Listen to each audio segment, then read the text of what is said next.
Hindi lahat ng mahalagang kwento ay nakatala sa mga libro. Ang iba ay nakaukit sa mga baybayin ng ating kasaysayan, mga lugar na tahimik ngunit puno ng alaala. Nagsisimula ang ating kwento sa bayan ng San Jose Occidental, Mindoro. Sa pag-aaral ng kasaysayan, madalas nating naririnig ang mga bayani at ang kanilang mga sakripisyo.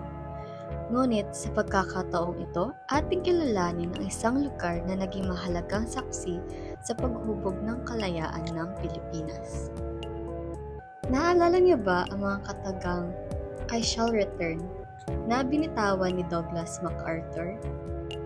Noong ika-15 ng Disyembre 1944, natupad ang pangakong iyon nang dumaong ang pwersang Amerikano sa Mindoro.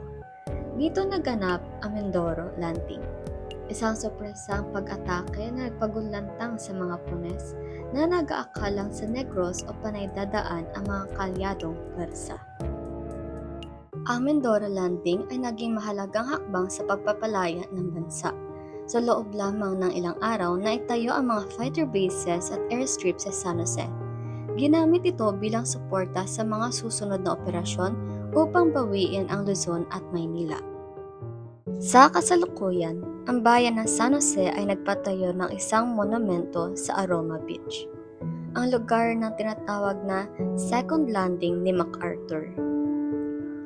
Ang monumentong ito na may mga obra ni Zefiro Crodel Jr. ay paalala ng ating pagbangon mula sa digmaan. Ang mga naiwan ng Quonset huts ng mga Amerikano ay naging pundasyon ng mga unang ospital, paaralan at silid-aklatan ng bayan.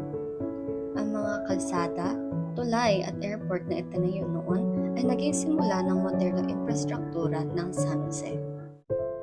Ang kalayaang tinatamasa natin ngayon ay kapalit ng tapang at sakripisyo. Ito ay paalala na ang ating mga baybayin ay hindi lamang dalampasigan, kundi mga tulay ng kasaysayan patungo sa kalayaan ng bansa. Ang mga pangako ay natupad at ang bunga nito ay ang kapayapaang ating pinahalagan sa kasalukuyan.